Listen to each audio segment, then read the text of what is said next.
ኬቢሻ ብድርህን አትክፈልና ሁሌ ኬቢሻ ብቻ በል። ምን አይነቱ ነው? እባክህ እሰጥሃለሁ። አንተ ደግሞ ሁሌ እንዳካበድክ ነው። ዝም በል እባክህ።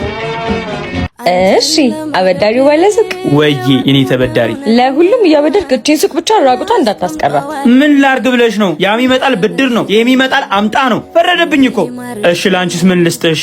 ልብህን ማለቴ እስኪ ጥያቄ ልጠይቅህ ይቻላል? ለነገሩ አንተ ድንጋይ ልብ ነው ያለ መች ይገባህና?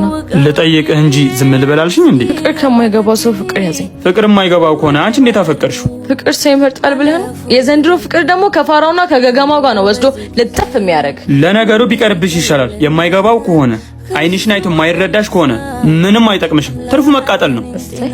ሰው ራሱን በራሱ እንዴት ይገልጻል? ይህንንም ካወቅክ ጥሩ ነው። አሁን እድሌን መጠቀም አለብኝ። እኔም እኮ አንተን ሄሎ ባለሱቁ ነህ? አዎ። ዱቄት ትፈልጋለህ? ኧረ አልፈልግም። ግድ የለም እንዳያመጣ። ባለፈው ስንትና ስንት ብር ከስር ያለው መሰለ እና ይቅርብህ? አዎ ይቅርብኝ። ኧረ ተው ውሰድ። አይ ይቅርብኝ። ምን ነበር ያልሽው? ድሮም አንተ ተው በቃ እሺ። ተስጠላ